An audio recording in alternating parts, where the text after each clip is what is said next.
வேண்டிய நிகழ்ச்சியை பார்க்க ஆரம்பிச்சிருக்கீங்க. சௌமியா மற்றும் வருண்கிற காலை வணக்கம். வரும் நல்லா இருக்கீங்களா? சூப்பரா இருக்கேன். எஸ், ஈக்குவாலிட்டி அப்படிங்கிற ஒரு டாபிக்ல வந்து ஸ்ட்ரீம்லைன் பிடிச்சி நிறைய சப் டாபிக்ஸ் நிறைய இடத்துல வந்து விவாதிக்கப்பட்டிருக்கு. அதுல வந்து ஈக்குவாலிட்டி அப்படின்னும் பொழுது வந்து பெண்கள் சார்ந்த நிறைய பிரச்சனைகளை வந்து தொடர்ந்து நிறைய இடத்துல வந்து பேசிட்டு வந்து இருந்திருக்காங்க.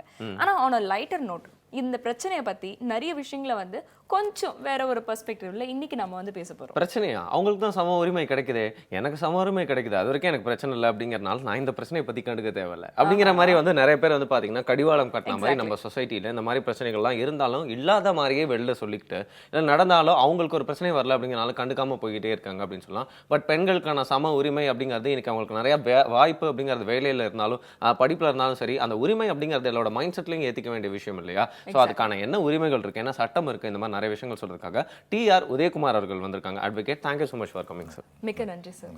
ஸோ எனக்கு வந்து விமன் ஈக்குவாலிட்டி டேல நம்ம வந்து பேசிட்டு இருக்கோம். இந்த டாப்பிக்ல வந்து அந்த பேர் வந்து சஜஸ்ட் பண்ற மாதிரி வந்து பார்த்தீங்கன்னா பெண்களுக்கு ஒரு சம உரிமை அப்படிங்கிறது வந்து பல வருஷ போராட்டமாக வந்து இருக்கு. ஒரு 20 வருஷத்துக்கு முன்னாடி பார்த்தா அந்த போராட்டம் இருந்தது, 40 வருஷத்துக்கு முன்னாடி பார்த்தா ஒரு கன்சிஸ்டன்டான ஒரு போராட்டம் வந்து இருந்துகிட்டே இருக்கு அப்படின்னும் பொழுது இன்னைக்கு இத்தனை வருட காலங்களாக வந்து இந்த பிரச்சனை இருக்கும் பொழுது இன்னைக்கு அது எப்படி பார்க்கப்படுது, முன்னேற்றங்கள் இருக்கான்னு சொல்லுங்க. எக்கனாமிக்கலி பெண்களுக்கு வந்து முன்னேற்றம் கட்டாயமாக இருக்கான்னா இருக்குது. பட் அந்த முன்னேற்றம் இந்தியாவில் இருக்கக்கூடிய எல்லா பெண்களுக்கும் உள்ளடக்கிய முன்னேற்றமாக இருக்கானாக்கா அப்படி நம்ம சொல்ல முடியாது. ஏராளமான தடைகளை தாண்டி ஒரு சில வாய்ப்புகள் கிடைச்சி படித்து ஒரு நல்ல இடத்துக்கு வந்திருக்கக்கூடிய பெண்களுக்கு அந்த முன்னேற்றம் என்பது இருக்குது. ஆனால் இன்றைக்கும் இந்தியாவில் அண்டர் ப்ரிவிலேஜாக வாய்ப்புகள் மறுக்கப்பட்டு இப்படிலாம் வாய்ப்புகள் இருக்குன்னே தெரியாத பெண்கள் ஏராளமாக இருக்காங்க. அவங்க வந்து நாம் வந்து சிரமப்பட்டுட்ருக்கோம், நம்ம ஆண்களுக்கு நிகரானவர்கள் தான், எந்த விதத்துலையும் நம்ம அவங்கள குறைஞ்சவங்க இல்லை அப்படின்ற சிந்தனை கூட பெரிய அளவுக்கு இன்னும் எக்ஸ்போஸ் ஆகாமல் அப்படியே அப்படி செக்குமாடு மாதிரியே வாழ்ந்தோம், சாப்பிட்டோம், கல்யாணம் பண்ணோம், குடும்பம் நடத்தினோம், இறந்துட்டோம், இப்படிப்பட்ட வாழ்க்கை முறைக்குள்ளேயே போகக்கூடிய ஒரு சூழல் தான் பெரும்பகுதியான பெண்கள் இன்றைக்கும் சந்திச்சிட்ருக்காங்க. கம்பேரிட்டிவ்லி தமிழ்நாடு அதில் ஓரளவுக்கு கொஞ்சம் நாம் முன்னேறி இருக்கோம். Because of various social reform movements, சமூக சீர்திருத்த இயக்கங்கள் ஏராளமான விஷயங்கள் நடந்திருக்கு தமிழ்நாட்டில். அதனுடைய வெளிப்பாடாக பெண்கள் ஓரளவுக்கு தமிழ்நாட்டில் முன்னேறி இருக்காங்க. நீங்கள் இதுவே வடக்கில் பார்த்தீங்கன்னாக்கா இன்றைக்கும் பெண்கள் பல்வேறு விதமான பாதிப்புகளுக்கு உள்ளாகி கொண்டு தான் இருக்காங்க. அதனால் இன்றைக்கி விமன்ஸ் ஈக்குவாலிட்டி டே என்ற ஒரு டேவை சம்பிரதாயபூர்வமாக இல்லாமல் உணர்வு பூர்வமாக அனுசரித்து ஆணுக்கு பெண் சமமானவர்கள் அப்படின்றத வந்து சொல்கிற மாதிரியான ஒரு பல்வேறு நடவடிக்கைகளை தனி மனிதர்களும் எடுக்கணும். அதே சமயத்தில் ஒரு அரசு இருக்கக்கூடிய அரசும் வந்து அதற்கான முறையான திட்டமிடலும் இருக்கக்கூடிய அனைத்து திட்டங்களையும் முறையாக செயல்படுத்தணும். அப்போ தான் வந்து இந்த ஈக்குவாலிட்டியை நம்ம ரீச் பண்ண முடியும். பொதுவாக பார்த்தீங்கன்னா பெண்களுக்கு இது சம்மந்தமான அறிவிப்புகள் நிறையா போய் சேருதா அப்படின்னு தெரியல. அதுக்கான அறிவு வந்து அவங்களுக்கு இருந்தாலும் அந்த செயல்பாட்டில் அவங்க எந்த அளவுக்கு புரிஞ்சுக்கிறாங்க அப்படின்னு தெரியல. இது ஒரு பொது அறிவு மாதிரி வந்து பொதுவாக தெரிஞ்சுட்டு அதை செயல்படுத்தாமல் போயிடுறதுக்கான காரணம் என்ன? ஏன்னா பெண்கள் இதை பற்றி தெரிஞ்சிருந்தாலும் என்ன நினைக்கிறாங்க, அவங்க கண்ணுக்கு எதிர்க்காக வந்து நம்ம கண்ட்ரியில் ஒரு சம உரிமை அப்படிங்கிறத அவங்க எப்படி பார்க்குறாங்க, அவங்க எப்படி உணர்றாங்க, அவங்க எப்படி வந்து இன்டேக் பண்ணிக்கிறாங்க இந்த மாதிரி விஷயங்களை அப்படின்னு சொல்லுவாங்க. இந்தியா ஒரு பெக்குலியரான கண்ட்ரி. நாம் நிறைய பெண் வடிவிலான தெய்வங்களை கோயிலில் வச்சு கும்பிடுவோம். ஆனால் வீட்டில் வந்து அதற்கான அந்த ஏற்பாடு வீட்லேயோ சொசைட்டிலேயோ கிடைக்காது. ஃபார் எக்ஸாம்பிள் நீங்கள் வாழ்கா முதல் கங்கை வரைன்னு ஒரு புக் இருக்குது, ராகுல் சாங்கிருத்தியாயன் எழுதியிருப்பார். எனக்கு அத்தியாயம் சரியாக ஞாபகத்தில் இல்லை. அதில் ஃபார் எக்ஸாம்பிள் ஸ்மிருதிகள் தோன்றிய காலம்னு நினைக்கிறேன். அதில் யக்ஞவல்கியன் அப்படின்ட்டு ஒரு மிகப்பெரிய ஆளுமை, அவருக்கு எதிராக கார்கின்னு கூடிய ஒரு பெண், அவங்க ஒரு மிகப்பெரிய அளவில் தர்க்கம் பண்ணுவாங்க. அந்த தர்க்கத்தின் இறுதியில் அந்த யக்ஞவல்கியனால் வந்து பதில் சொல்லி ஜெயிக்க முடியாது அந்த பெண் அறிவாளியை. உடனே அவர் சொல்லுவார், கார்கி நீ ஒரு கீழ்த்தரமான பெண், இதற்கு மேல் பேசினால் உன் தலையை கொய்த்தெறிவேன் அப்படின்னு சொல்லுவார். இதுதான் நம்ம பெர்ஸ்பெக்டிவ். நம்ம பெண்களை என்ன வேணாலும் பேசிக்கலாம், படமாக இருக்கிறவள் தான். ஆணுக்கு காம்படிட்டராக அவங்கள யோசிக்கும்போது நம்ம அவங்கள ரெக்கக்னைஸ் பண்ண மாட்டோம். ஒரு இந்திரா நூயை மட்டும் வச்சுக்கிட்டு நம்ம எல்லாருமே வந்து ரொம்ப என்லைட்டண்டாக இருக்காங்க நம்ம எடுத்துக்க முடியாது. அந்த மாதிரி தான் நம்ம வீட்லேயே கூட எடுத்துக்கலாமே. ஒரு சில விஷயங்களே நம்ம முடிவு பண்ணுவோம், ஒரு சில விஷயங்களே வீட்டில் கலெக்டிவாக முடிவு பண்ணணும்போது அப்பா சொல்கிறது தான் முடிவு. அம்மா அதில் சஜஸ்ட் கூட பண்ண முடியாது. டேய் அப்பா சொல்லிட்டாரா கேட்டுக்கோங்கடா. அம்மாவுக்கு வந்து வேற ஒரு ஒப்பீனியன் இருக்கும், but she cannot express because அவங்க வந்து பொருளாதார ரீதியாக அப்பாவை சார்ந்தே இருக்காங்க. எக்கனாமிக் இண்டிபெண்டன்ஸ் இல்லை ஃபேமிலியில் அவங்களுக்கு. ஒன்று பல பேர் ஆஃபீஸ் கோயிங் விமனெல்லாம் இருக்காங்க இல்லைங்களா, அவங்களே என்ன பண்ணுறாங்கன்னா அவங்க வாங்கக்கூடிய சேலரியை ஃபேமிலியில் தான் கொண்டு வந்து கொடுத்துட்றாங்க. ஈவந்தோ அவங்க ஒர்க்கிங் விமனாக இருக்கலாம், ஏர்னிங் ஹேண்டாக இருக்கலாம். பட் அந்த ஏர்னிங் ஹேண்ட் வந்து அவங்களுக்கு அதை யூட்டிலைஸ் பண்ணுறதுக்கு செலவு பண்ணுவதற்கான இண்டிபெண்டன்ஸ் இல்லை. இது நம்மளுடைய சொசைட்டியில் இருக்கக்கூடிய ஸ்டிக்மா. இது ஒரு மோசமான ஒரு நோய். இதை சரி பண்ணணும் அப்படின்னும் பொழுது ஒவ்வொருவருக்கும் தன்னுடைய இண்டிவிஜுவல் பர்சனாலிட்டி சம்மந்தப்பட்ட ஒரு பார்வை வரணும். ஆண் பெண் 2 பேரும் உடலியல் அமைப்பில் தான் வேற வேறைய ஒழிய, திருமணம் என்றாலும் 2 பேரும் ஒன்றுபட்டு வாழக்கூடிய கருத்தொற்றுமையின் அடிப்படையில் தான் வாழ முடியும். அது இல்லாமல் அவங்க ஒரு இண்டிவிஜுவல் பர்சனாலிட்டி, நான் ஒரு இண்டிவிஜுவல் பர்சனாலிட்டி, அவங்களுக்கான தேவைகள் இருக்கும், எனக்கான தேவைகள் இருக்கும். இப்படின்னு கருத்தை நம்ம எல்லா மட்டத்திலிருந்தும் நம்ம அதை வந்து சொல்லிக் கொடுக்க வேண்டிய கட்டாயம் இருக்குது. ஏன்னா நாம தான் சொல்கிறோமே, நம்ம அந்த கார்கி எக்ஜவல்கி என்னுடைய தொடர்ச்சியில் தானே வந்துட்டுருக்கோம். நம்ம ஒரு ஔவையார் தானே நம்மக்கிட்ட இருக்காங்க. அப்போ ஔவையார், ஒரே ஒரு ஔவையார் மட்டும்தான் வந்து பெண்பார் புலவரா? வேற கவிகளே இல்லையா அந்த காலத்தில்? ஒன்று. 2வது என்னென்னா, நம்முடைய சொசைட்டியே வந்து ஒரு படிநிலை சொசைட்டி தான். ஒருத்தருக்கு கீழே ஒருத்தர், ஒருத்தருக்கு கீழே ஒருத்தர், ஒருத்தரை இன்னொருத்தர் சப்ரஸ் பண்ணணும், அப்ரஸ் பண்ணணும், ஒருத்தர் அடிமையாகவே வச்சுட்டு இருக்கணும், இன்னொருத்தருக்கு மேலே டாமினேட் பண்ணிடக்கூடாது அப்படின்னக்கூடிய ஒரு செல்ஃப் சாட்டிஸ்ஃபையிங் டெண்டன்சியில் தன்னைத்தானே சந்தோஷப்படுத்தி திருப்திப்படுத்திக்கக்கூடிய வகையில் எனக்கு கீழே 1000 பேர் இருக்கான், எனக்கு கீழே ஒரு 1000 பேர் இருக்கான். இந்த மாதிரி படிநிலையில் இருக்கக்கூடிய இந்த பிரமிடிக்கல் ஸ்ட்ரக்சர் ஃபேமிலிலையும் இருக்குது. சொசைட்டியில் பார்த்தா கேஸ்டாக இருக்குது, ஜெண்டராக இருக்குது. நம்ம குடும்பத்தில் பார்த்தாக்கா அப்பா எனக்கூடிய ஒரு அதிகாரி கீழே அம்மா என்ற மேனேஜர், பசங்க என்ற எம்ப்ளாயீஸ். எப்படி எம்ப்ளாயீஸ்ன்னு நான் சொல்ல வரேன்னா, அப்பா வந்து அம்மா கிட்ட சொல்லுவார், பசங்க படிக்கணும், இந்த வேலைக்கு போகணும், அதை பண்ணணும், இதை பண்ணணும். அப்பா தான் டிசைட் பண்ணுவார். குடும்பத்தில் யாருக்குமே இண்டிவிஜுவல், அந்த ஃபேமிலின்னு கூட யூனிட்டுக்குள்ளே இருக்கக்கூடிய சிஸ்டம் சொல்கிறேன். இப்போ கொஞ்சம் கொஞ்சமாக அது மாற ஆரம்பிச்சிருக்கு. ஃபேமிலியில் எல்லாரும் பேசுறது கொள்வது அப்படின்றது. இந்த இடத்துல பெண்கள் அப்படின்னு வந்து ஸ்பெசிஃபிக்காக பார்க்கும்போது அவங்களுக்கு வந்து சொசைட்டிலையும் ஈக்குவல் ரைட்ஸ் இல்லை அப்படின்றது காரணம் என்னன்னாக்கா, 1000 இருந்தாலும் ஆம்பளை. ஃபார் எக்ஸாம்பிள், ரொம்ப பெருசாலாம் வேண்டாம், ஒரு போலீஸ் ஸ்டேஷன் எடுத்துக்குவோம். ஒரு போலீஸ் ஸ்டேஷனில் ஒரு women SI, direct recruit SI வராங்கன்னு வச்சுக்கோங்களேன். சாதாரண ஹெட் கான்ஸ்டபிள் என்ன பேசுவாங்க, அவங்க எதிரிலலாம் நல்லா சல்யூட் எல்லாம் அடித்து முடிச்சிருவார். வெளியில் போனால் இந்த பொம்பளைங்கள்லாம் இங்கே போட்டு உயிரை வாங்குறாங்கப்பா, அவங்களுக்கு ஒன்றுமே தெரிய மாட்டேங்குது, புரிஞ்சிக்க மாட்டேங்கிறாங்க, எதுவுமே புரிஞ்சிக்க மாட்டேங்கிறாங்க. அவங்க வந்து நேர்மையான ஒரு எதையாவது சாதிக்கணுன்ற ஒரு உணர்வோடு இருக்கக்கூடிய ஒரு லேடி ஆஃபீஸரை அங்கே போட்டால் கூட இதுதான் பிரச்சனை. இது ப்ராக்டிக்கல், இது ரொம்ப ப்ராக்டிக்கல். இது ப்ராக்டிக்கல் அப்படின்னு நம்ம சாதாரணமாக எடுத்துக்க முடியாது. பெண்கள் சம்மந்தமான நம்முடைய பார்வை. ஏன்னா போலீஸ் ட்ரைனிங் காலேஜில் அவங்க எஸ்ஐ ட்ரைனிங்கை முடித்து ஷீ இஸ் குவாலிஃபைடு அப்படின்ட்டு நம்ம போலீஸ் டிபார்ட்மெண்ட் சர்டிஃபை பண்ணி அவங்கள போஸ்டிங் போடுறாங்க.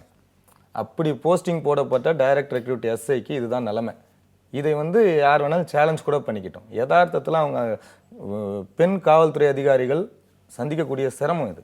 வெறும் காவல்துறை அதிகாரிகள், ஏன் அதை வந்து ஸ்பெசிஃபிக்காக போலீஸ் ஸ்டேஷனை சொல்கிறேன்னா, அவங்க நேரடியாக சமூகத்தோடு தொடர்புபட்டிருக்காங்க. எல்லா நல்லது கெட்டகள்லையும் போலீஸ் வந்து நேரடியாக தொடர்பு இருக்கிறதால நான் இந்த விஷயத்தை சொல்கிறேன். இதை நீங்கள் அரசு அலுவலகங்களை பார்க்கலாம், ஒன்றும் பெருசாக வேண்டாம், நீங்கள் தனியார் நிறுவனங்களை கூட போய் ஐடி கம்பெனிஸில் போய் பாருங்கள், எல்லா நிறுவனங்களையும் பாருங்களேன். அது எவ்வளோ தான் பொட்டன்ஷியலாக இருந்தாலும் சரி, கேர்ள்ஸ் அவங்க ஒரு ஆணுக்கு கீழே தான் என்ன சொன்னாலும் சரி, அவங்க ஒரு ப்ரொப்போசலே கடுமையாக போராடி தான் அதை பிளேஸ் பண்ண வேண்டிய கட்டாயம் தான் இருக்குது இன்றைக்கும். ஏன்னா அவங்க ஜெண்டரின் மீது இருக்கக்கூடிய ஒரு டபு, ஒரு பழமைவாத கண்ணோட்டம், மூட நம்பிக்கை. ஏன்னா ஆரம்பத்திலிருந்தே நாம் வந்து ரொம்ப ஆர்த்தோடாக்ஸான ஒரு சொசைட்டின்றதால மதங்கள் என்ன சொல்லியிருக்கு, பெண்கள் பாவத்தின் அடையாளம், பெண்களை நம்பாத, கட்டுப்படுத்தி இருக்க வேண்டியவர்கள், இப்படியெல்லாம் வந்து அவங்க ஒரு நெகட்டிவ் வைப்ரன்ஸினுடைய வெளிப்பாடு, அடையாளம் அப்படின்னு சொல்லிட்டு, நான் தான் ஃபஸ்ட்டே சொன்னது தான். சாமியாக பெண் படத்தை வச்சுருப்போம், ஆனால் பெண் சம்மந்தப்பட்ட எல்லா விதமான மோசமான கருத்துக்களையும் நம்ம மனசுக்குள்ளே ஏற்றிருக்கோம். என்ன படிச்சிருந்தாலும் இதுதான் அவங்களுடைய சூழல். இன்னொன்று, ஒரு பெண்ணை ரொம்ப சாதாரணமாக அசால்ட் பண்ணிட்டு போயிடலாம். ஒரு பெண்ணினுடைய பர்சனாலிட்டி என்பது உடல் சார்ந்தது தான். அவங்களுடைய மென்டல் பியூரிட்டி, அந்த எபிலிட்டி, இதை பற்றிலாம் யாருமே கவலைப்படுறது கிடையாது. அவங்களுடைய ஃபிசிக்கல் பியூரிட்டி, அவங்களுடைய வெளி தோற்றம், இதை மட்டுமே வச்சு முடிவு பண்ணுறது.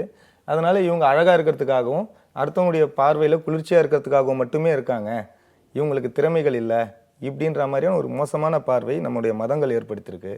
அதன் வழி நம்ம வந்ததால் அவங்களுக்கு வந்து நாம் ஒரு ஈக்குவல் பிறவி அப்படின்றதே வந்து பெரும்பகுதியான பெண்கள் உணரவே இல்லை.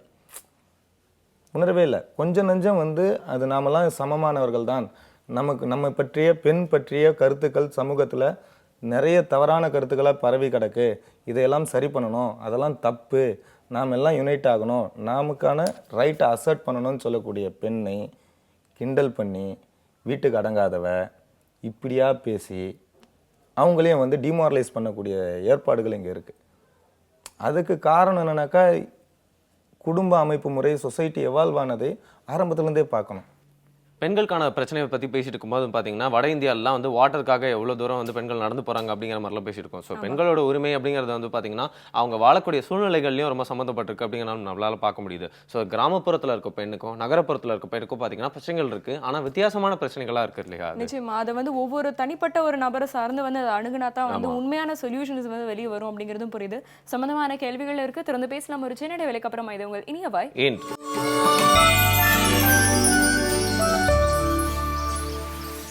Welcome back again. இனிய ஒரு நிகழ்ச்சியை காலை வேளையில் பார்த்துருக்கீங்க. பெண்களுக்கான சமத்துவத்தை பற்றி நிறைய விஷயங்கள் வந்து உதயகுமார் சார் சொல்லிட்டு இருக்காரு. அந்த பெண்களுக்கான சமத்துவம்லாம் நல்லா பேசிட்டு வெளில இருக்க பெண்ணுக்கு போய் நிறைய உரிமைலாம் வந்து நிறைய பேர் செஞ்சு கொடுப்பாங்க.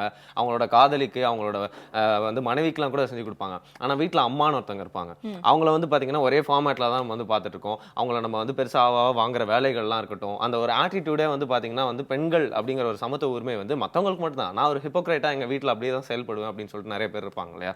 அந்த மாதிரி மகன்களுக்குலாம் நான் வந்து சொல்ல வேண்டிய ஒரு விஷயமா நான் கருதிக்கிறேன். நிச்சயமா. ஸோ இது மாதிரி நிறைய விஷயங்கள் நம்ம பேச தான் வந்து வெளிப்படும்னு சொல்லலாம். திறந்து பேசலாம். இன்னைக்கு வந்து பெண்கள் உரிமை அப்படிங்கிற இந்த ஒரு போராட்டம் வந்து தொடர்ந்துக்கிட்டே தான் இருக்கு. ஆனா இதுக்கான ஒரு சொல்யூஷன் வந்து ஏற்படணும்னா அது எந்த ஒரு வேர்ல இருந்து ஆரம்பிக்கணும், எந்த ஒரு இடத்துல இருந்து அது ஆரம்பிக்கணும்னு சொல்லுங்க. நான் முதல்ல ஒரு சமூக ஜீவி தான். சட்டத்தால் எல்லாத்தையும் திருத்த முடியாது. First of all I want to make it clear, சட்டத்தால் எதுவும் திருத்த முடியாது. ஒரு செய்கை நடந்த பிறகு இது நடந்தது தப்பா சரியான்னு சொல்லி அதை ஒரு விசாரணைக்கு உட்படுத்தி இது தப்புன்னு தெரிந்த பிறகு அந்த செயலுக்கு தண்டனை கொடுப்பதற்கான ஒரு ஏற்பாடுகளாக தான் அதை வச்சுருக்காங்க. ஒரு ஸ்ட்ராங்கான சட்டங்கள் இல்லைன்னு சொல்லலாமா? No no no no no அப்படி நான் சொல்ல மாட்டேன். சட்டங்கள் சிறப்பாகத்தான் இருக்குது, அதெல்லாம் தப்பு சொல்ல மாட்டேன். சிஎஸ்டி ஆக்ட், இப்போ ப்ரிவென்ஷன் ஆஃப், அதாவது தாழ்த்தப்பட்ட மற்றும் பழங்குடியின பட்டியலினத்து மக்களுக்கு எதிராக அரங்கேற்றப்படக்கூடிய அட்ராசிட்டிஸுக்கு எதிராக ஒரு ஆக்ட் இருக்குது. அந்த ஆக்டுக்கு மேலே ஸ்ட்ராங்காக என்ன செய்ய முடியும்? நாம் அதை செயல்படுத்துவதற்கு மனசு இல்லை. எத்தனை எஃப்ஐஆர்ஸ் அதில் பதியப்படுது, எத்தனை எஃப்ஐஆர்ஸ் பதியப்படுவதே இல்லை. அப்படி பதியப்படணும் அப்படின்னாக்கா இன்றைக்கி குஜராத்லேயும் ராஜஸ்தான்லேயும் ஹரியானாலேயும் நடந்துகிட்டு இருக்கக்கூடிய கொடூரங்கள் இருக்குல்ல, இதற்கு எதிராலாம் எஸ்சிஎஸ்டி ஆக்ட் பயன்படுத்தப்பட்டிருக்கணும், எஃபெக்டிவாக பயன்படுத்தப்பட்டிருக்கணும். பயன்படுத்துறதில்ல. நாம் எல்லாமே அழகாக எழுதி வச்சுருக்கோம், நடைமுறைப்படுத்துவதில் நமக்கு சிக்கல் இருக்குது.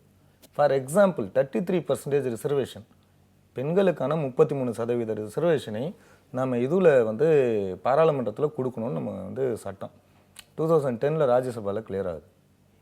இன்னை வரலாம் அதனுடைய நிலைமை என்ன? போராட்டங்கள் தான் இன்னும் நிலைமை. ஒரு ஃபுல் மெஜாரிட்டியோட கவர்மெண்ட் இருக்குது, என்ன வேணாலும் பண்ண முடியும் இல்லையா? ஒரு நல்ல விஷயம் போது என்ன, அதிகபட்ச அப்போசிஷன் ராஜ்யசபாவில் வரப்போகுது.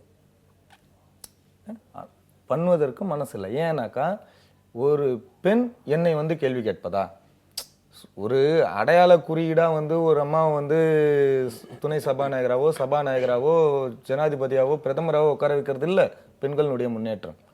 பெண்களுக்கான இடத்தை ஆக்கிரமிச்சிட்டு இருக்கக்கூடிய ஆண்கள் அந்த இடத்த காலி பண்ணி போயிட்டு, இந்தம்மா உங்கள் இடம் நீங்கள் வந்து எடுத்துக்கோங்கன்னு சொல்லணும். அப்படி நானாக சொல்ல மாட்டேன்.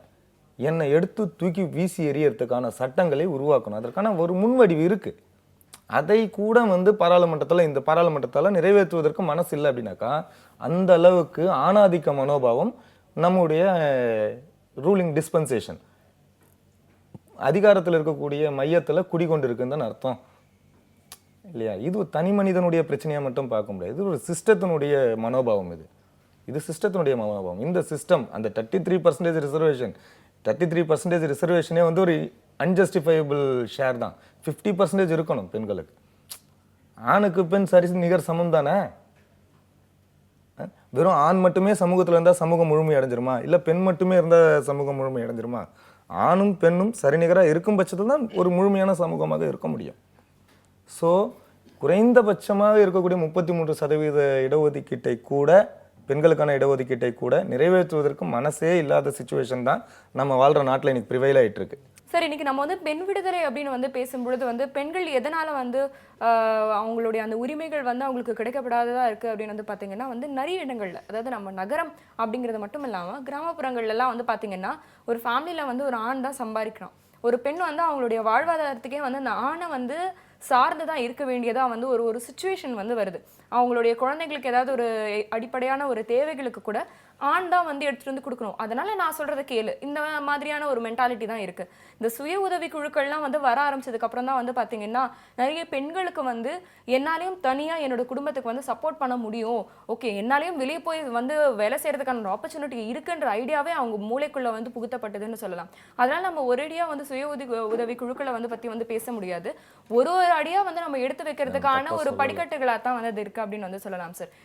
இப்படி நிறைய விஷயங்கள் நாம வந்து பேசும் பொழுது ஒரு சொல்யூஷனா வந்து இப்போ நம்மளுடைய கல்வியில என்ன மாதிரியான மாற்றங்கள் வந்து எடுத்துட்டு வரணும்னு சொல்லுங்க. இப்போ நம்மளுக்கு வந்து வரலாறு சொல்லிக் கொடுக்கும் பொழுது வந்து பாத்தீங்கன்னா அதிகமா வந்து வெற்றி பெற்ற ஆண் அரசர்கள் பத்தின வரலாறுகள் அந்த மாதிரியான விஷயங்கள் தான் நம்மளுக்கு வந்து சொல்லிக் கொடுக்கப்படுது.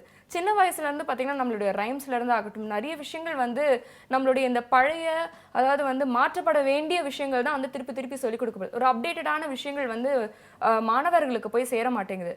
அதனால அந்த ஒரு கான்செப்டோடய வளர்ந்துட்டு திடீர்னு அவங்க வந்து ஒரு அடல்ட் ஆனதுக்கு அப்புறம் நீ வந்து பெண் உரிமை அப்படின்னு பேசும்போது அவங்களால ஏத்துக்க முடியல இல்லையா? ஆமா, அது உண்மைதான். அது உண்மைதான். நம்ம ஸ்கூல் சிஸ்டமே எல்கேஜி குழந்தைக்கே வந்து அந்த கேரிகேச்சர் டிஸ்கிரிப்ஷன் அந்த படம் போட்டு தான் சொல்லி தருவாங்க. அதுலேயே என்ன பண்ணுவாங்க, நான் அதான் படித்தேன், நீங்கள் ஆப்வியஸ்லி அதை தான் படிச்சிருக்க முடியும் எல்லாருமே. இப்போ என் பசங்களும் அதை தான் படிச்சுட்டு இருக்காங்க, வேறு வழி கிடையாது. அம்மா என்ன பண்ணுவாங்க, சமைப்பாங்க, அப்பா நியூஸ் பேப்பர் பார்ப்பார், அக்கா வீடு பெருக்கிட்டு இருக்கோம், சின்ன பையன் வந்து டிவி பார்த்துட்டு இருப்போம். ஒரு பாட்டு கூட ஏதோ இருக்கா, ரைம்ஸ்லாம் இருக்காமே சார் ஏதோ? அது பாடணுமா? பாடுங்க சார். அதெல்லாம் வேண்டாம் சார். இல்லை லைன்ஸ் அது ஏதோ அந்த லைன்ஸ் மட்டும். இந்த தோசையம்மா தோசை இருக்குல்ல, அந்த பாட்டு நீங்க முடிஞ்சாக்கா அதை போட்டு பாருங்க. அம்மா சுட்ட தோசை, அப்பாவுக்கு 4, அம்மாவுக்கு 3, தம்பிக்கு 2, பாப்பாக்கு 1, திங்க திங்க ஆசை, திருப்பி கேட்டா பூசை. இதை பாடுறது ஒரு பெண் குழந்தை, சின்ன குழந்தை. அது பெண் குழந்தையா ஆண் குழந்தையா நமக்கு தெரியாது, குழந்தைங்களுடைய வாய்ஸ் வச்சு நம்ம சொல்ல முடியாது. இதுலேருந்து என்ன வருதுன்னா, அம்மா வீட்டு வேலையை தான் பார்ப்பாங்க, அம்மா வீட்டு வேலை பார்ப்பாங்க, அப்பா விட கம்மியாக தான் சாப்பிடுவாங்க. நம்ம சிஸ்டமே வந்து பெண்களை இப்படி தான் இருக்கணும். உலக அழகர்கள் போட்டியை நடத்திட்டு இருக்காங்க, உலக அழகிகள் போட்டியை தான் நடத்திட்டு இருக்காங்க. ஆனா ஒரு டிஃபரன்ஸ்க்கு வந்து பாத்தீங்கன்னா இந்த தடவை வந்து உலக அழகர் வந்து ஒரு இந்தியர் வந்து ஜெயிச்சிருக்காரு. அது இருக்கலாம், ஆனா ஸ்போர்ட்ஸ்ல 2 ஃபீமேல் வந்து ஜெயிச்சிருக்காங்க. இல்ல ஒரு மாற்றம் வந்து தானே இருக்கு. எப்பயுமே வந்து ப்ரொடக்டிவ் செக்ஷனாக நான் பார்க்கறது வந்து பெண்களை தான். ஏன்னா because they're having such a brilliant confidence and concentration. எங்களுக்கெல்லாம் நிறைய டைவர்ஷன்ஸ் இருக்குது. ஏன்னா இப்போ நம்மளுடைய சிஸ்டத்தினுடைய, நம்மளுடைய சொசைட்டியில் இருக்கக்கூடிய மோசமான புரிதல் என்னன்னா, ஆண் வந்து குடிச்சிட்டு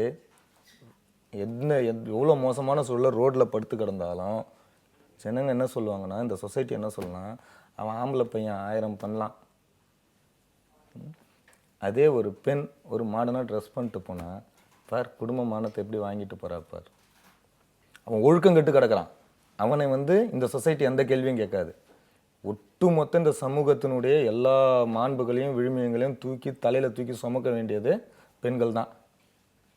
அதே மாதிரி உதாரணத்துக்கு ஒரு பெண்ணுடைய ஒழுக்க நிலையை சொல்கிறாங்கன்னு வச்சுக்கோங்களேன். சொல்லும்பொழுது என்ன சொல்லுவாங்கன்னா, ஆம்பளை 1000 கல்யாணம் பண்ணாலும் புது புருஷன் தான், புது மாப்பிள்ளை தான். ஆனால் பொண்ணு அப்படியா? அது எப்படி சார்? இல்லை, அப்படி தான் சொல்கிறாங்க. ஓகே, அப்படி தான் சொல்கிறாங்க. இதெல்லாம் வழக்கில் இருக்கக்கூடிய விஷயங்கள். ஆண் வந்து எப்பயுமே ரொம்ப ஃப்ரெஷ்ஷான ஐட்டம், பெண் அப்படி கிடையாது, use and throw. So that உங்களை நீங்கள் ரொம்ப பாதுகாப்பாக வச்சுக்கணும். அதான் நான் ஃபஸ்ட்டே சொன்னேன், பெண்களை உடல் சார்ந்த மதிப்பீடுகள் தான் பார்க்குறாங்களே. இல்லை, இந்த மாதிரியான விஷயங்கள்லாம் இருக்கு, இப்படிதான் பேசுறாங்கன்றது நம்மளுக்கு ஏற்கனவே தெரிஞ்ச விஷயங்கள் சார். இது வந்து என்ன மாற்றம் நிகழணும், என்ன சொல்யூஷன் இருக்குன்றது சிஸ்டமிக் அண்டர்ஸ்டாண்டிங். நம்மளுடைய சிஸ்டமே மாற்றணும். நம்ம ஸ்கூலில் இருக்கக்கூடிய எஜுகேஷன் சிஸ்டத்தில் கூடிய சிலபஸில் பெண்கள் சம்பந்தமான பார்வையை மாற்றணும். நமக்கு இந்தியன் ஏர்ஃபோர்ஸில் விமன் பைலட்ஸ் வந்துட்டாங்க. லேட்டாக வந்தாலும் சரி, அது வந்து 2004 அதற்கான ப்ராஜெக்ட்ஸை போட்டு ட்ரைனிங் பண்ணி அவங்க ஒரு வழியாக இப்போ தான் வந்து சேர்ந்துருக்காங்க பைலட்டாக. இந்தியன் ஆர்மியில் வந்து காம்பேட் ரீஜனுக்கே வந்து 2-3 வருஷத்துக்கு முன்னாடி தான் அவங்கள எடுக்கிறாங்க. நம்முடைய ஆர்ம்டு ஃபோர்ஸஸில்.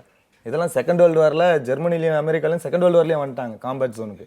நாம் இப்போ தான் நம்ம அதெல்லாம் வந்து கொண்டுட்டு வரோம். ஆல்வன் போலீஸ் ஸ்டேஷனே நமக்கு இப்போ 15 இயர்ஸ் ஃபினாமினா தான்.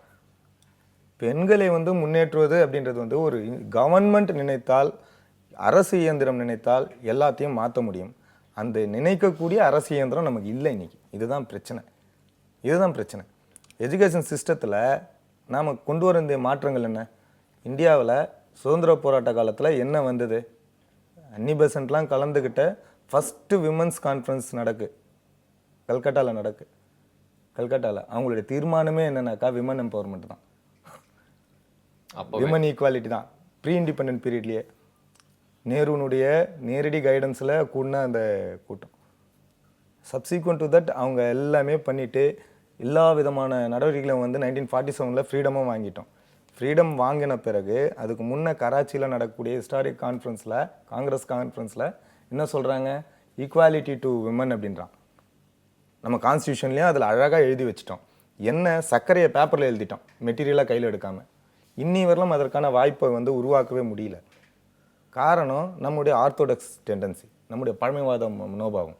எப்படி ஒரு பொம்பளையை நமக்கு ஈக்குவலாக பக்கத்தில் உட்கார வைக்கிறது? நீங்கள் வீட்டில் கூட பாருங்களேன், அப்பா மேலே உட்காந்துட்டு நம்ம கீழே உட்காருவாங்க. நம்ம வீட்டுக்கு இன்லாஸ் வந்தாங்கன்னா கூட மாமனார் நம்ம பக்கத்தில் உட்காருவார், மாமியார் கீழே தான் உட்காருவாங்க, சமமாக உட்கார மாட்டாங்க. அது நமக்குள்ளே அப்படியே நாம் வந்து ஆண்களுக்கு கீழே இந்த டெண்டன்சியை எஜுகேஷன் சிஸ்டத்தால் தான் உடைக்க முடியும். எஜுகேஷன் சிஸ்டம் கிரிட்டிக்கலாக இருக்கணும், அட்வான்ஸ்டாக இருக்கணும். நாம் என்னன்னாக்கா பழைய கதையே திரும்ப ஒப்பேற்ற முடியாது. இன்றைக்கி நாம் ஒரு குளோபலைஸ்டு வேர்ல்டில், டெக் சேவி வேர்ல்டில் இருக்கிறோன்னும் போது யாரையும் ஜெண்டர் பேஸ்டாக பிரித்து வச்சோ ஒதுக்கி வச்சோலாம் முன்னேற முடியாது. எல்லோருக்குமான இன்க்ளூசிவான எஜுகேஷன் பேட்டர்ன் வேணும், எல்லாருக்குமான எஜுகேஷன் வேணும். அப்படி வேணும்னும் போது நம்முடைய சிலபஸில் பெண்களுக்கான உரிய இடத்த கொடுக்கணும். ஏராளமான விஞ்ஞானிகள் இருக்காங்க, ஏராளமான சோஷியல் ரிஃபார்மர்ஸ் இருக்காங்க, ஏராளமான கவிஞர்கள் இருக்காங்க, ஏராளமான படைப்பாளிகள் இருக்காங்க. யாரை பற்றியுமே நம்ம புக்கில் படிக்கிறது இல்லை. அதிகபட்சம் போனால் கஸ்தூரிபாயை பற்றி படிக்கிறோம், அவ்வளோதானே படிக்கிறோம். வேறு என்ன படிக்கிறோம்? ஸ்கூலில் வேறு எதுவுமே பெருசாக படிக்கிறதே இல்லை. இல்லைனா நெல்லிக்காவை அதிகமாக அங்கிட்டேருந்து வாங்கினா அவையாரை படிக்கிறோம். கொடுத்ததை பற்றி பேசுறதில்ல, கையேந்தி வாங்கினதை தான் காட்டுறோம். பெண்கள் யாரிடமே கையேந்தி தான் வாங்கிட்டு இருப்பாங்களா? ஸோ பெண்ணின் ஆளுமையையும் அங்கே வந்து பறைசாற்றணும். அதே சமயத்தில் ஆண்களோட பெண்கள் உயர்ந்தவர்களாகவோ இல்லை பெண்களோட ஆண்கள் உயர்ந்தவர்களாகவோ சித்தரிக்கக்கூடிய வகையில் இருக்கக்கூடிய எந்த விஷயத்தையும் எடுத்துகிட்டு அடிப்படையிலிருந்து ஒரு சமத்துவமான கல்வி முறை, பாலின சமத்துவத்தை கொண்டுட்டு வரணும். எல்லாத்துக்கும் மேலே இப்போ ஒரு 2-3 விஷயங்கள் இருக்குது. பெண்களை வந்து எப்படி பார்க்குறாங்க அப்படின்னாக்கா, இதெல்லாம் மாற்றுறதெல்லாம் ஒரு பக்கம் இருக்கட்டும், செக்ஷுவல் ஹராஸ்மெண்ட் சம்மந்தமான ஒரு பிரச்சனை இருக்குது. இன்றைக்கி ரொம்ப சீரியஸான பிரச்சனை. செக்ஷுவல் ஹராஸ்மெண்ட் இருக்குது, இவ்டீசிங் இருக்குது, பெண்களுக்கு எதிரான ஏராளமான வன்முறைகள் இருக்குது. அதையெல்லாம் தடுக்கிறதுக்கு எக்கச்சக்கமான சட்டங்கள் இருக்குது. இந்த சட்டங்களை எந்த பாரபட்சமும் இல்லாமல், எந்த லீனியன்ஸையும் காட்டாமல் ஒரு கராராக என்ஃபோர்ஸ் பண்ணப்பட்டால் பெண்களுக்கு எதிரான குற்றங்கள் குறையும். பெண்களுக்கு எதிரான குற்றங்கள் குறைஞ்சாலே அவங்களுக்கு ஒரு கான்ஃபிடன்ஸ் டெவலப் ஆகும். ஓகே, இப்போ இருக்க நிலைமைக்கு வந்து 14 செகண்டுக்கு மேலே முறைச்சி பார்த்தாலே வந்து தவறு அப்படிங்கிற மாதிரி சட்டங்கள்லாம் வந்து யூஸ் இல்லை. அதாவது வந்து அவங்கள வந்து குறைச்சி பார்க்கறது தான் தவறு அப்படிங்கிறது மனசாலெல்லாம் உணரணும். அது வந்து எஜுகேஷன் மூலியமாக வளரணும் அப்படிங்கிறத வந்து நீங்கள் சொல்கிறீங்க. அது ரொம்ப வந்து ஏற்றுக்கூடிய விஷயம் அப்படின்னு நினைக்கிறேன். ஏன்னா சின்ன வயசில் எஜுகேஷனில் வந்து இந்த விஷயங்கள்லாம் ஒரு குழந்தைக்குள்ளே போயிட்டே இருக்கிறப்போ வீட்டில் ஏதாவது ஒரு தவறு நடந்தாலே வந்து அதை சுட்டி காட்டி வந்து கேள்வி கேட்குற அந்த தெம்பும் அந்த அறிவும் அந்த குழந்தைக்கு இருக்கும் அப்படின்னு சொல்லலாம் இல்லையா? நிச்சயமா இந்த மாதிரி நிறைய மாற்றங்கள் வரணும் அப்படிங்கிறதுக்காக தான் இன்னைக்கு நிறைய விஷயங்கள் நாங்கள் பேசணும். உங்களுடைய கருத்துக்களுக்கு நன்றி. நன்றி. நிறைய விஷயங்கள் நம்ம நிகழ்ச்சியில் பார்க்கலாம். இது உங்கள் இனிய வாய் இன்று. Welcome back. இனிய நிகழ்ச்சியை தொடர்ந்து பார்த்துட்டு இருக்கீங்க. சௌமியா மற்றும் வருண் கூட. ஸோ எனக்கு வந்து விமன் ஈக்குவாலிட்டி அப்படிங்கிற ஒரு விஷயத்துல வந்து நம்ம நிறைய விஷயங்கள் வந்து தெரிஞ்சுக்கிட்டோம். ரொம்ப ஒரு கான்ட்ரவர்ஷியலான ஒரு சப்ஜெக்டா இது வந்து மாறிட்டு இருக்க வரும். நிறைய இடத்துல நிறைய பேர் இதை பத்தி வந்து பேசுறாங்க. ஆனா ஏதாவது ஒரு பக்கம் வந்து அந்த தராஸ் வந்து சாஞ்சிடுற மாதிரி வந்து பேசுறதுனாலேயே வந்து இது மேல ஒரு தவறான ஒரு போர்வையும் வந்து வந்துருது இல்லையா? ஈக்குவாலிட்டி தாட் எந்த அளவுக்கு முக்கியமா, இந்த மாதிரி குவாலிட்டியான தாட் ரொம்ப முக்கியம். ஸோ குவாலிட்டியான தாட் வந்து உங்களுக்கு சில நாள் வரலாம், சில நாள் வராம போகலாம் இல்லையா? அந்த மாதிரி டைம்ல எப்படி உங்களுக்கு வந்து குவாலிட்டியான தாட்டை உடனே ரீசார்ஜ் பண்ணி கொண்டு வருது அப்படிங்கிறதுக்காக ஒரு முத்திரை கற்றுக்க போறோம். பார்க்கலாம்.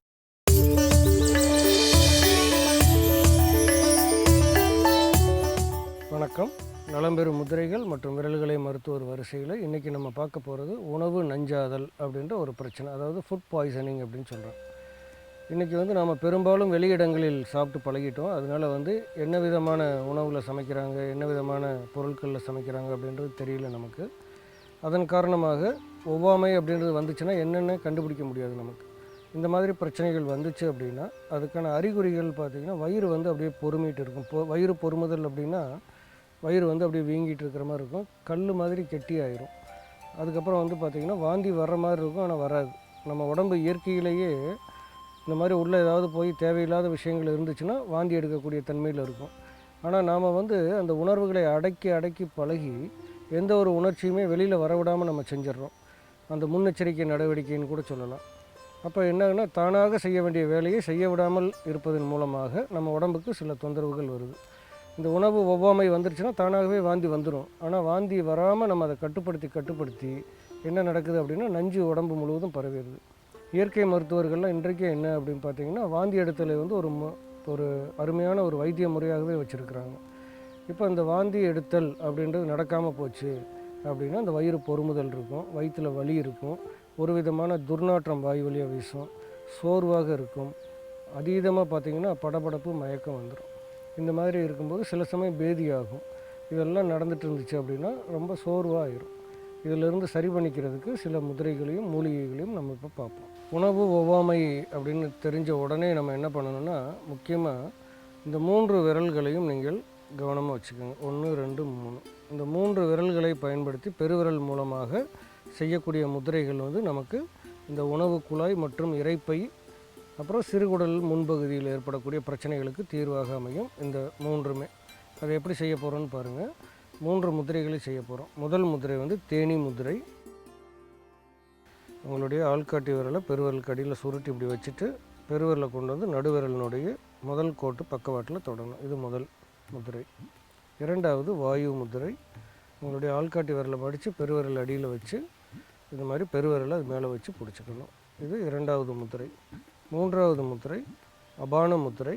உங்களுடைய 2 நடுவிரல்களும் பெருவிரல் நுனியோடு தொட்டு இந்த மாதிரி இருக்கணும். இது மூன்றாவது முதிரை.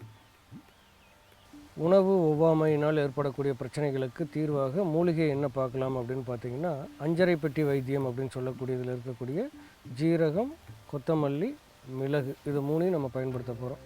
எப்படி அப்படின்னா 1 ஸ்பூன் ஜீரகம், அதே அளவுக்கு கொத்தமல்லி, இது 2ஐயும் வறுத்துக்கணும். வறுத்துட்டு தேவையான அளவு மிளகு அப்படின்னு சொல்கிறேன். பார்த்திங்கன்னா இப்போ ஒரு ஆளுக்கு வந்து 1 மிளகு, இப்போ 2 பேர் 3 பேர் இருந்தாங்கன்னா அதுக்கு எண்ணிக்கைக்கு ஏற்ற மாதிரி இந்த இதை போட்டு ஒரு 200 ml தண்ணி வச்சு கொதிக்க வைக்கணும். கொதிக்க வச்சிங்கன்னா அது 100 ml வற்றும். ஒரு ஆளுக்கு 100 ml வேணும்.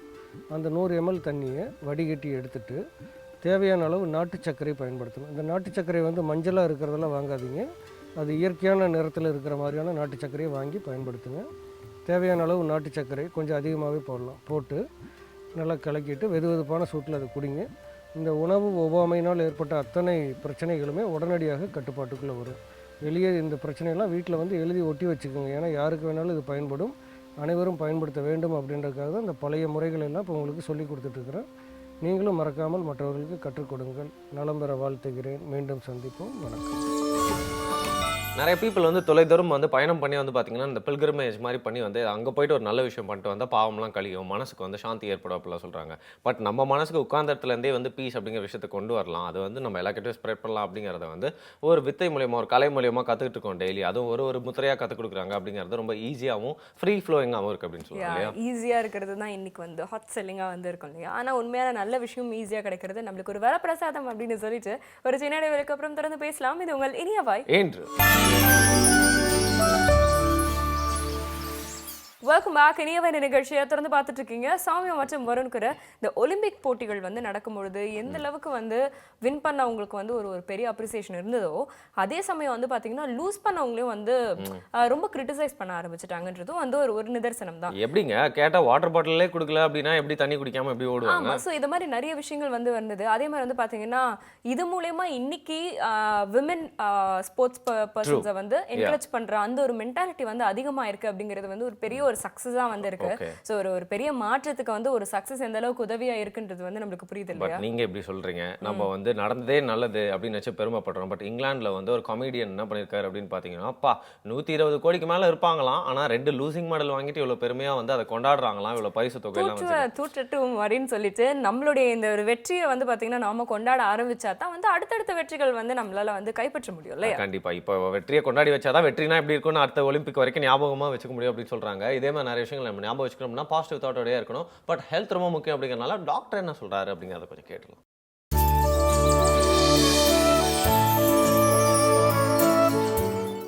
புதியுகம் நேயர்களுக்கு டெய்ஸி சரணின் அன்பு வணக்கம். உங்களோட நான் தொடர்ந்து பேசிகிட்டு இருக்கிறதுல ரொம்ப சந்தோஷம். இன்றைக்கி நான் உங்ககிட்ட பேச போகிறது வந்து உங்கள் எல்லாருக்கும் ரொம்ப ரொம்ப உபயோகமான ஒரு விஷயம்.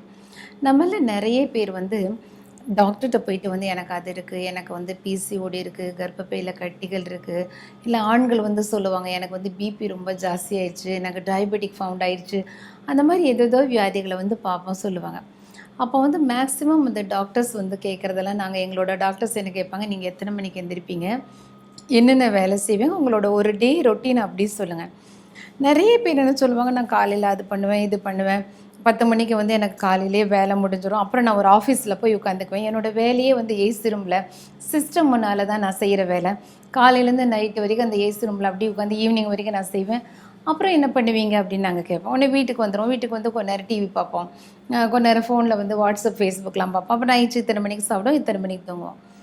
பெண்கள் பார்த்திங்கன்னா அதே மாதிரி காலையில் எழுந்திருப்பாங்க, வீட்டு வேலையெல்லாம் செய்வாங்க, 10 மணிக்கு வேலை முடிஞ்சிடும். அப்புறம் என்ன பண்ணுவீங்க, டிவி பார்ப்போம், கொஞ்சம் சீரியல்ஸ்லாம் பார்ப்போம், அப்புறம் டாக்டர் ப்ரோக்ராம் கொஞ்சம் பார்ப்போம், அதை பார்ப்போம் இதை பார்ப்போம், மத்தியானம் சாப்பிடுவோம், அப்புறம் ஒரு குட்டி தூக்கம் போடுவோம். என்னதான் இருந்தாலும் ஒரு நாளைக்கு ஒரு விஷயம் நம்ம வந்து வேலை செய்ய வேண்டியது கொஞ்சம் ரொம்ப ரொம்ப முக்கியம். வேலை செய்கிறதுனா நம்ம எல்லாருக்கும் நாங்கள் வேலை செஞ்சுட்டு தானே இருக்கோம், சும்மா சும்மா படுத்தா தூங்கிட்டு. நான் சொல்கிற வேலை செய்கிறதுனா நம்ம ஏசி ரூமில் உட்காந்து ஒரு கம்ப்யூட்டர் முன்னால் செஞ்சு செய்கிற வேலையில் குனிஞ்சு நிமிந்து வேர்த்து கொட்டுற மாதிரி, அதாவது ஃபிசிக்கல் ஆக்டிவிட்டிஸ், கேலரிஸ் பேர்ன் ஆகிற மாதிரி ஒரு வேலைகள் செய்யணும், நல்ல சுறுசுறுப்பாக நல்ல குனிஞ்சு நிமிந்து செய்கிற மாதிரி. அப்போ நீங்கள் சொல்லலாம், நான் ஒரு பெரிய கம்பெனியில் நான் பாஸாக இருக்கேன், ஒரு ஆஃபீஸில் உட்காந்து நான் என்னோடய வேலை வந்து என்னோடய டேபிள் முன்னால் நான் எப்படி வேலை செய்கிறது, நான் ஒரு பெரிய கம்பெனியை நடத்துகிற ஒரு பெரிய தலைமை அதிகாரி, நான் ஒரு பெரிய ஹையர் அஃபீஷியல், நான் எப்படி வேலை செய்கிறது. நீங்கள் உங்களோட வேலையே கம்ப்யூட்டர் முன்னால் குனிஞ்சு நிமிந்து செய்கிற மாதிரி வேலை இல்லைன்னா கட்டாயம் காலையில் 1 மணி நேரம் எக்ஸசைஸ் பண்ணியே ஆகணும். நீங்கள் அந்த எக்ஸசைஸ் வந்து மார்னிங் ஒரு 1/2 an hour walking, 1/2 an hour yoga, ஒரு 10 மினிட்ஸ் மூச்சு பயிற்சி, இப்படி பிரித்து பண்ணுறது ரொம்ப ரொம்ப நல்லது. நீங்கள் வாக்கிங்க்கும் யோகாவுக்கும் என்ன வித்தியாசம் அப்படின்னு கேட்கலாம். வாக்கிங் அப்படிங்கிறது உடற்பயிற்சி, யோகாங்கிறது உடற்பயிற்சியும் மூச்சு பயிற்சியும் இணைந்து செய்யப்படுற பயிற்சி, உடம்பையும் மனசையும் சரி பண்ணும். ஸோ ப்ரீதிங் எக்ஸசைஸுங்கிறது உங்கள் ஆயுசை ரொம்ப ரொம்ப ஜாஸ்தி பண்ணும். ஸோ இந்த மாதிரி உட்காந்த இடத்துல தான் நீங்கள் உட்காந்து வேலை செய்கிறீங்கன்னா காலையில் கட்டாயம் நீங்கள் எக்ஸசைஸ் பண்ணி ஆகணும். இது வந்து நாங்கள் நிறைய எங்களோட பேஷண்ட்ஸ்க்கெலாம் அட்வைஸ் பண்ணுவோம். நிறைய மாறிடுவாங்க, இந்த உட்காந்துட்டே இருக்க காலேஜ் பொண்ணுங்க, இல்லை ஐடி கம்பெனியில் வேலை செய்கிற பசங்க பொண்ணுங்க எல்லாமே அது பண்ணி அதுக்கு பின்னால் சொல்லுவாங்க, நான் ரொம்ப ஹாப்பியாக இருக்கேன். நீங்கள் வந்து ஒரு 10 நாள் எக்ஸசைஸ் பண்ண ஆரம்பிங்க. நம்ம எக்ஸசைஸ் பண்ணணுங்கிறப்ப நிறைய பேர் அழுதுகிட்டே பண்ணுவோம், ஐயோ டாக்டர் சொல்லிட்டாங்க எனக்கு ஒரு தலையெழுத்து இப்படி வாக்கிங் போக வேண்டியிருக்குன்னு. ஆனால் வந்து ஒரு 10 நாள் நீங்கள் பண்ணுறீங்களோ 1 ஹவர் நீங்கள் எக்ஸசைஸ் பண்ணிங்கன்னா மீதி இருக்கிற 23 மணி நேரம் சூப்பராக என்ஜாய் பண்ணலாம். நினச்ச சாப்பாடு போடலாம், உடம்புக்கு ஃபிட் ஆகும், எந்த ட்ரெஸ் போட்டாலும் ஃபிட் ஆகும், எங்கேனாலும் ஏறலாம் இறங்கலாம், சுறுசுறுப்பாக இருக்கலாம், மூளை நல்லா வேலை செய்யும், நம்ம கேரியரில் ரொம்ப இம்ப்ரூவ் ஆகும், நம்ம ப்ரொஃபஷனில் பெரிய ஆளாக வருவீங்க, குடும்பத்தில் பிரச்சனைகள் ரொம்ப கம்மியாகும். அதே சமயம் வந்து இது ஒரு முக்கியமான விஷயம். இன்னொரு டிஃப்ரெண்ட் கைண்ட் ஆஃப் பீப்புள்ஸ் இருக்கிறாங்க. அவங்க என்னென்னா நல்லா வேலை செய்வாங்க, அதாவது காலையில் எழுந்திரிச்சு வேலை செய்கிறேன் 10 மணி வரைக்கும் நான் சமையல் பண்ணுவேன், அப்புறம் நான் ஆஃபீஸ் போயிடுவேன், அங்கே இவ்வளோ வேலை இருக்கும், 6 மணிக்கு வீட்டுக்கு வருவேன், வந்து நான் திரும்ப சமையல் பண்ணுவேன், இது பண்ணுவேன், நைட்டு 10 மணிக்கு பெட்டுக்கு போவேன். அதிகமாக நீங்கள் வேலை செஞ்சுட்டு எந்த ஜாலியும் பண்ணிக்கலன்னா அதுலேயே ஏகப்பட்ட வியாதிகள் வரும். இப்போ நீங்கள் காலையிலேருந்து நைட்டு வரைக்கும் செக்கு மாடு மாதிரி வேலை செஞ்சுட்டு எந்த விதமான உங்களோட பர்சனல் லைஃப்பும் நீங்கள் வாழலைன்னா கட்டாயம் வந்து வியாதி வரும். நீங்கள் என்ன தான் ஒரு பிஸியான உமனாக இருந்தாலும் மேனாக இருந்தாலும் ஈவினிங் ஒரு 2 மணி நேரம் உங்களோட உங்களோட தனிப்பட்ட வாழ்க்கை, பர்சனல் லைஃப்னு என்னென்னா மற்றவங்களுக்கு எடுக்காத மாதிரி நீங்கள் என்ன பண்ணணும்னா பர்சனல் லைஃப் உங்களுக்கு அப்போ அந்த 2 மணி நேரம் என்ன பிடிக்குமோ பண்ணிக்கலாம். உங்களுக்கு பிடிச்ச டிவி ப்ரோக்ராம் பாருங்கள், உங்கள் ஃப்ரெண்ட்ஸோட உட்காந்து அரட்டை அடிங்க, உங்கள் அம்மா அப்பா கூட இல்லைன்னா உங்கள் கணவனோட உங்கள் மனைவியோட சந்தோஷமாக பேசி சிரிங்க, குடும்பத்தாரோட கொஞ்சம் நேரம் பேசுங்க, ஒரு நல்ல ஒரு ஃப்ரெண்டுக்கு 2 ஃபோன் பண்ணி பேசுங்க, நாய்க்குட்டி கூட விளையாடுங்க, செடி கொடிகளோட நீங்கள் கொஞ்சம் நேரம் டைம் ஸ்பெண்ட் பண்ணுங்கள். மொத்தத்தில் உங்களுக்கு எது பண்ணால் புக்ஸ் நல்ல புக்ஸ் படிங்க, எது பண்ணுனா பிடிக்குமோ அதை ஒரு 2 மணி நேரம். அதாவது நீங்கள் வேலையே செய்யாமல் உட்காந்த இடத்துல உட்காந்துட்ருக்கிறதும் தவறு, ஓவராக வேலை செஞ்சுட்டு எந்த விதமான பர்சனல் லைஃப்பும் இல்லாமல் இருக்கிறதும் தவறு. ஸோ நல்லா ஒர்க் பண்ணுங்கள், ஒரு எக்ஸசைஸ் பண்ணுங்கள், நல்லா உங்களை நீங்கள் செய்கிற வேலையை ரசித்து பண்ணுங்கள். ஈவினிங் ஒரு 2 மணி நேரம் ஒரு ஜாலியாக நீங்கள் எதாவது பண்ணணுன்னா பண்ணிக்கோங்க. இந்த மாதிரி பண்ணிங்கன்னா நீங்கள் இப்போ செஞ்சிட்ருக்கிற வேலையை ரொம்ப காலம் ரொம்ப வியாதி எதுவுமே இல்லாமல் ரொம்ப எந்தூசியாஸ்டிக்காக செய்ய முடியும். ஆனால் அழுதுகிட்டே பண்ணுறது, சலிச்சுக்கிட்டே ஒரு வேலை பண்ணுறது, உட்காந்த இடத்துலையே உட்காரவங்களுக்கு கை கால் விட்டு போகிறது, டயர்டாகிறது, அடிக்கடி படுத்துக்கணும் போல் தோன்றது, யாரை கண்டாலும் சிறு சிறுன்னு எரிஞ்சு விழுக்கிற நிறைய கம்ப்ளைண்ட்ஸ் வரும். எங்களோட ஹாஸ்பிட்டலுக்கு வர பேஷண்ட் யாராக இருந்தாலும் நாங்கள் ஒரு பர்சனல் கவுன்சிலிங்னு ஒன்று கொடுத்துருவோம். அங்கே லைஃப் ஸ்டைலில் ஏதாவது சேஞ்சஸ் இருந்தால் அதை நாங்கள் மாற்றி கொடுத்துருவோம். அது அவ்வளோ ரசிப்பாங்க பேஷண்ட்ஸ். ஆமாம், இதெல்லாம் மாற்றின பின்னாடி எனக்கு ரொம்ப ஹாப்பியாக இருக்கேன். ஸோ இந்த வாழ்க்கை முறையில் இந்த மாற்றங்களை நீங்களும் பண்ணிக்கோங்க. நல்ல லைஃப்பை என்ஜாய் பண்ணி வாழுங்க. நன்றி, வணக்கம்.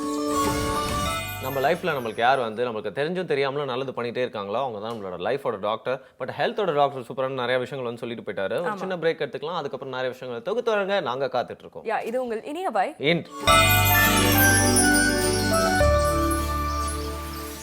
Welcome back. இனிய நிகழ்ச்சியை தொடர்ந்து பார்த்துட்டு இருக்கீங்க சௌமியா மற்றும் வருண் கூட. ஸோ இன்னைக்கு நம்ம வந்து இந்த விமன் ஈக்குவாலிட்டி அப்படிங்கிற ஒரு சப்ஜெக்ட் வந்து பேசும்பொழுது நிறைய சப்ஜெக்ட்ஸ் வந்து இருக்கு. சப் டாபிக்ஸ் மாதிரி வந்து பெண் கல்வி பற்றி பேசுகிறாங்க, பெண் உரிமை பற்றி வந்து பேசுகிறாங்க. ஆனால் முக்கியமாக ரொம்ப அடிப்படையாக வந்து பெண்களுக்காக இவங்க ஏதாவது வந்து செய்யணும் அப்படின்னா சுகாதாரமான இடங்களையும் சுகாதாரமான கழிப்பறைகளையும் வந்து கட்டித்தர்றது அப்படின்னு வந்து ஒரு முக்கியமான ஒரு பாயிண்ட் வரும். ஏன் அப்படின்னு வந்து பார்த்தீங்கன்னா ஒரு ட்ராவல் அப்போ அவங்களுக்காக சரியான அந்த கழிவறைகள் இல்லைன்றது வந்து ஒரு பெரிய பிரச்சனை. இன்னைக்கு வந்து நிறைய பேர் வந்து ட்ராவல் பண்ணணும் அப்படிங்கிறது பயப்படுறதுக்கு ஒரு முக்கியமான ரீசனா வந்து இருக்கு. ரெண்டாவது வந்து பாத்தீங்கன்னா இந்த பியூபர்ட்டி அப்படிங்கிற ஒரு ஸ்டேஜை வந்து வந்ததுக்கு அப்புறம் நிறைய கிராமங்கள்ல வந்து பள்ளிக்கூடங்கள்ல வந்து சரியான சுகாதாரமான கழிவறைகள் இல்லாத காரணத்தினாலேயே பெண்களை வந்து ஸ்கூலுக்கு வந்து அனுப்ப மாட்டேங்கிறாங்க. அதனால எத்தனையோ பேருடைய அந்த ஒரு எஜுகேஷன் அப்படிங்கிற ஒரு பேசிக்கான அந்த உரிமை வந்து கைப்பற்றி போயிடுது இல்லையா? ஓகே, போன வாட்டி பெண்கள் உரிமை ஈக்குவாலிட்டி பத்தி பேசும்போது இதே விஷயத்த சொல்றாங்க, இப்போ ஸ்கிரிப்ட் மாறாம அதே விஷயத்த பேசுறாங்க அப்படின்னு யோசிக்கிறீங்களா? எதுவுமே மாறவே எதுவுமே மாறவே இல்லை. மாற்றம் வர வரைக்கும் பேசிட்டே இருக்க வேண்டியதுதான். நல்ல விஷயங்கள் சில வாட்டி எத்தனை வாட்டி பேசினாலும் வந்து அது வந்து தவறே இல்லை அப்படின்னு சொல்லலாம். அதனால தான் நல்ல விஷயங்கள் பேசுறதுக்காக தினம் தினம் வந்து நம்ம கூப்பிட்டால வந்து சலிக்காம வந்து நம்மளுக்கு நல்ல விஷயங்கள் சொல்ற இறையன் பாய் சார் வந்திருக்காரு. என்ன சொல்றாரு அப்படிங்கிறத பார்க்கலாம்.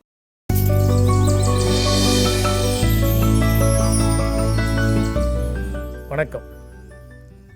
உலகத்திலேயே மிகப்பெரிய திருட்டு பொருள்களை திருடுவது கூட இல்லை, அடுத்தவங்களுடைய நேரத்தை திருடுவது தான்.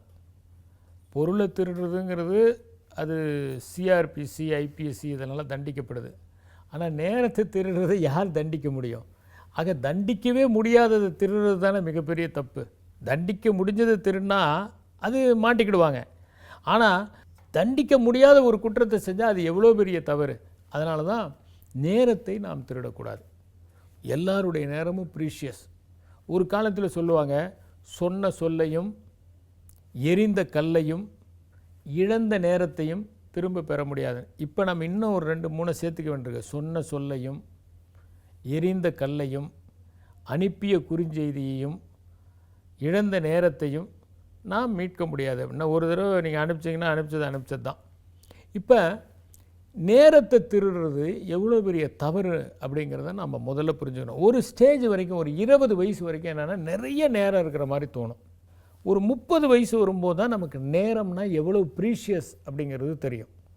நம்ம செய்ய வேண்டியது நிறையா இருக்குது. இன்னும் 5 வருஷத்துக்குள்ளே ஒரு வீடு வாங்கணும், 5 வருஷத்துக்குள்ளே அட்லீஸ்ட் ஒரு பிளாட்டாவது வாங்கணும், அப்புறம் 30 வயசு வந்தோடனே சீக்கிரம் கல்யாணம் பண்ணிக்கணும் நாம் அப்படின்னு நிறைய பேர் நினைப்பாங்க. அப்புறம் ஒரு நல்ல செட்டில் ஆகிடணும் ஒரு இடத்துல, அட்லீஸ்ட் கொஞ்சம் பாதுகாப்பாக இருக்கணும், 35 வயசுக்குள்ளே ஒரு குழந்தை வந்துடணும், இல்லைன்னா அப்புறம் ஸ்கூலுக்கு சேர்த்துறதெல்லாம் கஷ்டம். இந்த மாதிரியான பல நெருக்கடிகள். 30 வயசு வரும்போது நேரம் ஓரளவுக்கு ப்ரீஷியஸுங்கிறது தெரியும்.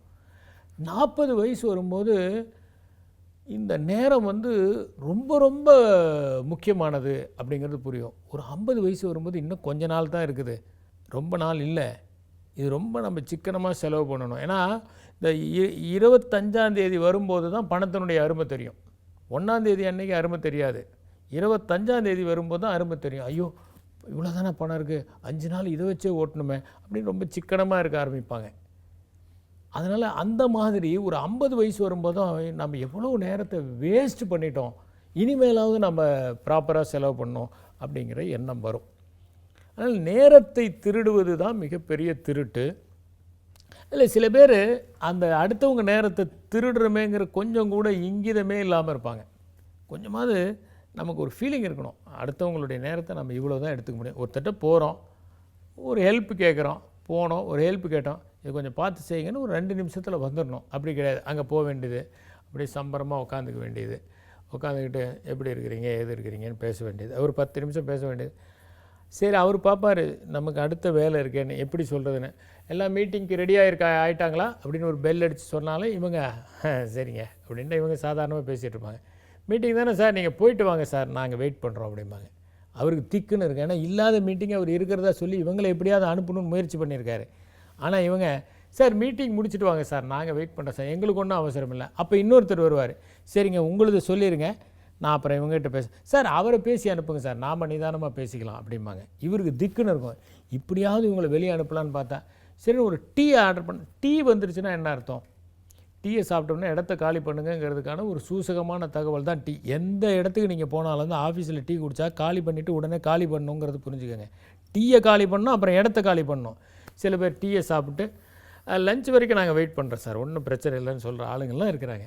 இப்போ என்னென்னா அவர் இப்படி ஒரு சமிஞ்சை சொல்கிறாரு, அப்பையும் இவங்க நகர மாட்டாங்க. அப்புறம் கொஞ்சம் இப்படி முன்னாடி சேர் முன்னாடி வந்து உட்காந்து அப்புறங்க அந்த அப்புறம்னாலே என்ன அர்த்தம்னா சரி சொல்ல வேண்டியது சொல்லிட்டு போயிருங்கன்னு அர்த்தம். அப்புறம் அப்படின்னே அது வந்துங்க அப்புறம் விழுப்புரம் அந்த மாதிரி திருவந்திபுரம் இந்த மாதிரி ஊருக்கெல்லாம் நாங்கள் போயிட்டு வந்தோங்க அப்படின்னு இவங்க ஆரம்பிச்சிருவாங்க. அப்பையும் இவங்க உணர மாட்டாங்க. அவர் முன்னாடி வராரு, சீட்டுக்கு முன்னாடி வராரு, அவருடைய பாடி லாங்குவேஜ் இதெல்லாம் பார்த்த பிறகாவது நம்ம தெரிஞ்சுக்கணும் அப்படின்னா அப்பையும் கொஞ்சம் கூட அந்த யார் என்ன நினைக்கிறாங்கங்கிறத பற்றி துளியும் கவலைப்படாமல் இருப்பாங்க. அப்போ சில பேர் என்ன பண்ணுவாங்க, எந்திரிக்க வைக்கிறது எப்படி சொல்கிறது, அது நிறைய ஆஃபீஸில் ஏன் கடிகாரம் மாட்டியிருக்காங்கன்னா கடிகாரமே தேவையில்லை. இப்போ தான் எல்லோரும் வாட்ச் கட்டியிருக்காங்களா, அப்புறம் ஏன் ஆஃபீஸர் அலுவலகத்தில் கடிகாரம் இருக்குது எல்லோரும். இப்போ ஒரு கூட்டத்தில் ஒரு யங் பாய் சொன்னாராம், நீங்கள்லாம் வாட்ச் கட்டியிருக்கிறீங்க, வாட்ச் கட்டுறவங்களுக்கெல்லாம் 30 வயசுக்கு மேலே தான், ஏன்னா வாட்சுங்கிறது சிங்கிள் பர்பஸ் டிவைஸ், அதை வச்சு ஒரு யூஸும் இல்லை. நாங்கள் வந்து இப்போ செல்ஃபோன்லேயே டைம் பார்த்துக்கிறோம், அலாம் வச்சுருக்கோம், எல்லாமே பண்ணிக்கிறோம், ரிமைண்டர் வச்சுருக்கோம், பிளானர் வச்சுருக்கோம், கேலண்டர் வச்சுருக்கோம், எல்லாமே பண்ணிக்கிறோம். அதனால் வாட்சுங்கிறது அவுட்டேட்டட் அப்படின்னு ஒரு யங் மேன் சொன்னாராம். இப்போ எல்லார்ட்டையுமே செல்ஃபோன் இருக்குது, எல்லார்ட்டையும் டைம் இருக்குது, இருந்தாலும் ஆஃபீஸில் ஏன் வாட்ச் மாட்டியிருக்காங்க, பெரிய கடிகாரம் மாட்டியிருக்காங்கங்கிறது நான் என்ன கண்டுபிடிச்சேன்னா, நீங்கள் யாரை போய் பார்க்குறீங்களோ அவர் 2-3 முறை அந்த கடிகாரத்தை திரும்பி திரும்பி பார்த்தாருன்னா என்ன அர்த்தம்னா எனக்கு டைம் ஆகுது நீங்கள் காலி பண்ணுங்க அப்படின்னு அர்த்தம். இந்த சமிஞ்சையை பண்ணாலும் வந்தவங்க காலி பண்ணுவாங்களா? மாட்டாங்க.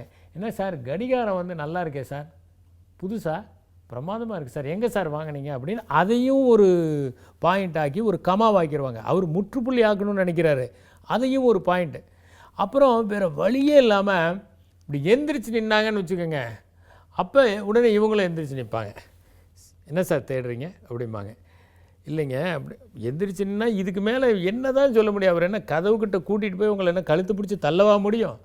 ஆனாலும் அவர் எந்திரிச்சிடணுன்னே இவங்களே எந்திரிச்சுட்டு என்ன சார் தேடுறீங்க அப்படிம்பாங்க. எனக்கு தெரிஞ்ச ஒரு ஆஃபீஸர் ஒரு டெக்னிக் என்னென்னா, அவர் ஒருத்தரை தயார் பண்ணி வச்சுருந்தார் ஆஃபீஸில். அது என்னென்னா, இவர் எந்திரிச்சு நின்று பெல் அடித்தோடனே அவர் வந்து அவர் 2 தடவை, அதில் ஒரு சிக்னல் வேறு, ஒரு தடவை பில் அடித்தா ஓஏ வருவார், 2 தடவை பில் அடித்தா அவரை கூட்டிகிட்டு வரணும்னு ஒரு சிக்னல். இது ஏற்கனவே அரேஞ்ச்மெண்ட்டு. 2 தடவை பில் அடிச்சுன்னா அவர் வருவார், வந்தோடனே சார் எல்லாம் ரெடியாக இருக்காங்க போகலாம் சார் அப்படின்னு, கார் ரெடியா அப்படின்ட்டு இவரே அந்த ஆஃபீஸ்லேருந்து தப்பிச்சு போகிற மாதிரியான ஒரு நிலைமை. அடுத்தவர்கள் நேரத்தை களவாடுவதற்கு நமக்கு உரிமை இல்லை. உலகத்திலேயே விலை மதிப்பற்றது நேரம்தான். எனவே எவ்வளவு குறுகிய நேரத்தை நாம் அடுத்தவர்களிடம் எடுத்துக்கொள்ள முடியுமோ அவ்வளவு குறுகிய நேரத்தை எடுத்துக்கொள்வது தான் அவர்களுக்கு செய்கிற பேருதவியாக இருக்கும். நன்றி, வணக்கம். Thank you so much sir. Women equality பற்றி பேசிட்டு இருக்க போது வந்து பார்த்தீங்கன்னா விமன் ஈக்குவாலிட்டி அப்படிங்கிறது அங்கே கிடைக்கணும் இங்கே கிடைக்கணும் அப்படிலாம் சொல்கிறாங்க. பட் இப்போ ஒரு கார்ப்பரேட் ஆஃபீஸாக இருந்தால் இல்லை வெளிலலாம் போனால் விமன் ஈக்குவாலிட்டி ஈஸியாக கிடைச்சிடுது. பட் ஒரு கார்ப்பரேட்டில் ஒரு நிறுவனத்தில் வந்து பெரிய பொறுப்பில் இருக்கவங்க கூட வீட்டில் வந்து பார்த்தீங்கன்னா அவங்களுக்கு அது கிடைக்குதா அப்படின்னு கேட்டால் இல்லை அப்படின்னு தான் வந்து சொல்லலாம். ஏன்னா இங்கே நிறைய ஸ்டீரியோ டைப்ஸ்னால வந்து ஃபேமிலியில் இன்னும் எவ்வளோ பவர்ஃபுல் உமன் கூட அடக்கி வைக்கப்பட்டிருக்காங்க அப்படிங்கிற உண்மையை வந்து சொல்லி தான் ஆகணும் அப்படின்னு சொல்லலாம் இல்லையா? ஸோ மெயினாக விமனுக்கு எம்பவர்மெண்ட் ஏற்பட வேண்டியது வெளியிடங்களில் கூட வந்து 2ஆம் பட்சம் தான். ஏன்னா தானாக நடக்க ஆரம்பிச்சிருக்கு. பட் ஃபேமிலியில் தான் வந்து ரொம்ப அந்த பழைய விஷயங்களே சொல்லி வந்து பார்த்தீங்கன்னா அதே விஷயத்தில் அடக்கி வச்சிருக்காங்க. ஸோ அதுலேருந்து விடுபெற வைக்கணும் அப்படின்னு சொல்லலாம் இல்லையா? ஒரு பெண்களுக்காக போராடுற ஒரு சமூக ஆர்வலர்கிட்ட வந்து நான் இதே ஒரு விஷயத்த சொல்லும் பொழுது அவர் இன்னொரு சப் பாயிண்ட் வந்து சொன்னாங்க வருண். அதாவது வீட்டுக்குள்ள அப்படிங்கிறது கூட 2வது பட்சம் தான். முதல்ல அவங்க மனசுக்குள்ள வந்து இது ஏற்படணும். கரெக்ட். அவங்க மனசுக்குள்ள அது ஒரு லிபரலா வந்து நம்ம இருக்கணும்ன்றது ஏற்பட்டாலே அந்த ஃப்ரீக்வன்சியை வெளியில கொஞ்சம் வந்து ரிஃப்ளெக்ட் பண்ண ஆரம்பிக்கும். எப்பதான் தொலைக்காட்சியில் புரட்சிகரமான பெண் சீரியல்கள்லாம் வரும். இது வந்து ஒரு நியாயமான கருத்து. இதை நிறைய பேர் கொஞ்சம் வந்து உற்று நோக்குறேன்னு நினைக்கிறேன். ஸோ இதே மாதிரி தினம் தினம் உங்களுக்கு நிறைய டாபிக்ஸ் நாங்கள் எடுத்து வழங்குறோம். நாளைக்கு மறுபடியும் 8 மணிக்கு ஒரு ஃப்ரெஷ்ஷான டாபிக்கோட உங்களை வந்து சந்திக்கிறோம். இது உங்கள் இனியவை. இன்று